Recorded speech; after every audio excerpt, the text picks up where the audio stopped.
It looked like it's happening.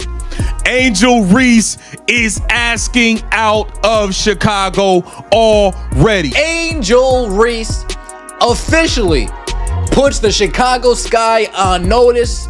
We're not doing the same thing this offseason that we did last offseason. Stop bringing me bums to play with. Angel Reese just told the Chicago Tribune she isn't settling for another year like this one and demanded that the Sky bring in the league's best talent to support her. Bold words, right? But here's the kicker. She's leading the league in turnovers despite missing weeks of play, still struggles with finishing at the rim, and just got herself suspended. Reese wants to overhaul her teammates, but maybe it's her the Sky should consider moving on from. Could Angel Reese be one of the biggest letdowns in WNBA history? One thing's for sure, she's no Caitlin Clark. So, what do you think? Are you riding with Clark, the baby goat, or Reese, the baby giraffe? Drop your take in the comments below. Bringing me these players. I want the best of the best. I want the upper echelon. Angel Reese is fed up. She's tired of the losing. She's tired of being the gum on the bottom of the shoe of the league. She is fed up with the Chicago Sky, and it looks like Angel Reese wants out. It looks like she wants out. It looks like frustration has boiled over in Chicago, and Angel Reese might be on her way out. Imagine demanding that your teammates be replaced, only to end up as the one your own franchise is ready to move on from. That's the corner Reese backed herself into after her blunt comments to the Chicago Tribune. She didn't hold back, making it clear she wasn't settling for another season like this one, insisting that landing good and great players was a must if she was going to stay in Chicago. But instead of sounding like a true franchise cornerstone willing to grow with her team, Reese came off more like a diva, eager to tear down her roster on the record. See what Angel Reese had to say. I'm not settling for the same shit we did this year. Oh boy. Reese told the Tribune, we have to get good players. We have to get great players. That's a non-negotiable for me. I'm willing and wanting to play with the best. And however I can help to get the best here, that's what I'm going to do this offseason. So it's going to be very, very important this offseason to make sure we attract the best of the best, because we can't settle for what we have this year. Overhaul this roster. That interview didn't just ruffle a few feathers, it reportedly lit a fire of frustration among teammates and veterans across the league. Word is the Sky had to call a full locker room meeting just to deal with the fallout. That's not the sign of a healthy team. That's damage control. Think about it. When a player who hasn't even fully proven herself forces the entire squad to sit down because of her words, that's not leadership. That's pure dysfunction. It's that multiple lead sources told Front Office Sports that the entire team has seen Angel Reese comments that teammates are unhappy with the direct attacks. A team meeting is planned at which players are expected to address Reese directly. Out of all the remarks she made, one of the harshest landed squarely on Courtney Vandersloot. Despite Vandersloot being sidelined for the season with an ACL injury, Reese dismissed her in cold, almost throwaway terms, implying she was too old to matter for the Sky's present or future. That cut deep because Vandersloot isn't just another player. She's a championship-winning floor general, one of the smartest point guards the league has ever seen, and a veteran with a resume that demands respect. Tossing her aside so carelessly doesn't just disrespect Vandersloot, it sends the wrong message to every veteran in the WNBA who knows she's more than earned her place. We can't rely on Courtney to come back at that age that she's at, Reese said. I know she'll be a great asset for us, but we can't rely on that. We need someone probably a little younger with some experience, somebody who's been playing the game and is willing to compete for a championship and has done it before. Courtney Vandersloot, by the way, two-time WNBA champion, five-time All-Star, two-time All-WNBA first team, left the New York Liberty, a championship caliber team, to come help out the Chicago. Oh, damn. Oh, damn, oh, dang, oh, dang.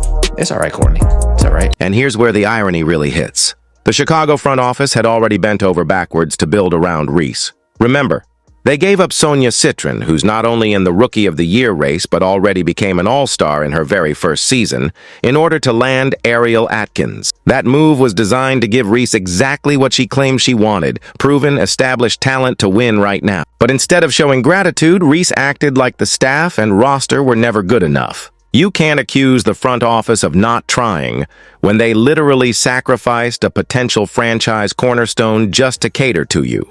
Is looking spooky in Chicago. Instead, Reese said she doesn't believe her teammates Rachel Berman or Haley Van Lith are capable of leading them to the leading the playoff team.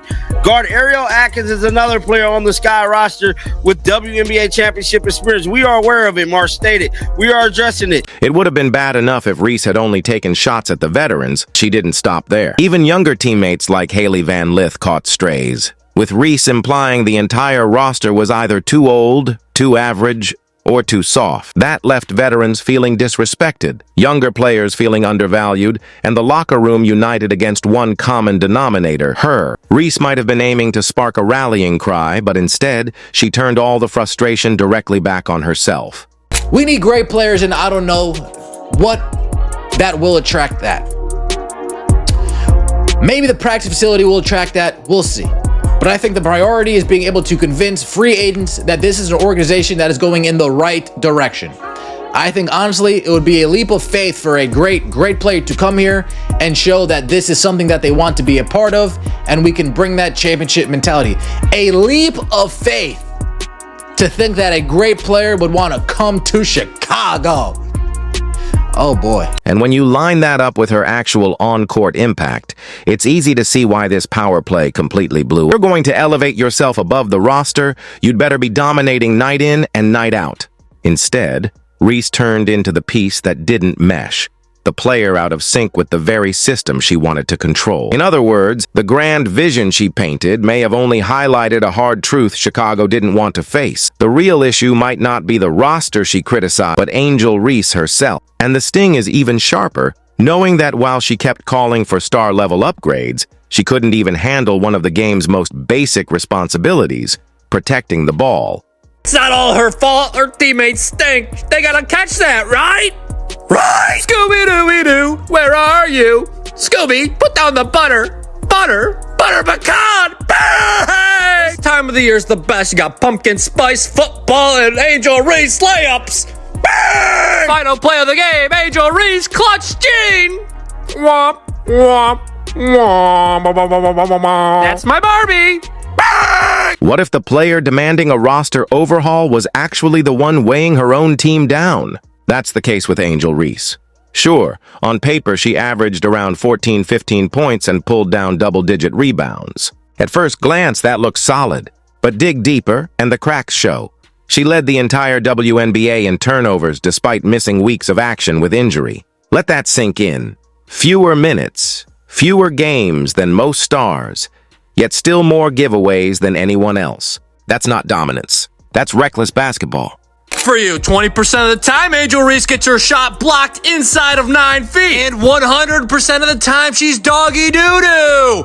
Burn! Give it to the lady in orange. Uh-oh, you're out. Simon didn't say. 101 turnovers in 26 games for our 2K cover. She's a stat stuffer. Bang! At least she always brings the boom. I'll see you tomorrow night. Bang! Sure, turnovers happen when a player forces the action, but with Reese it went beyond aggression. It exposed impatience, poor decision-making, and a lack of control under pressure. And that wasn't her only problem. Discipline became another glaring weakness, especially when it came to technical fouls. A true franchise cornerstone isn't supposed to be constantly barking at refs, losing composure, and racking up whistles that put her own team at a disadvantage. Yet Reese did exactly that, reaching the disciplinary limit faster than anyone should by collecting her 8th technical foul of the season, triggering an automatic one-game. And watching the bottom of your screen.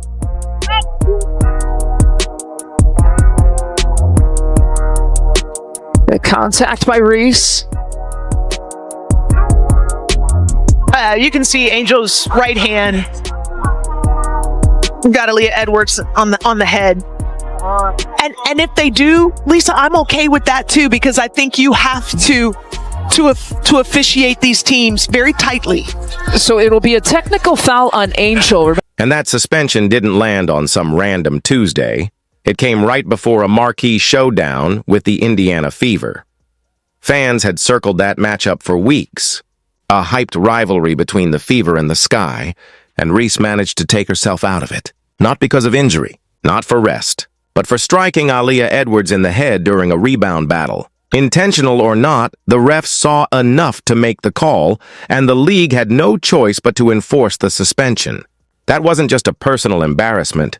It was a self-inflicted blow to her team at the absolute worst time. Angel Reese, oh damn, has been assessed with 8 technical fouls, and she will be suspended for Friday game unless it is rescinded. And I'm telling you right now, look, he said it best, her attitude.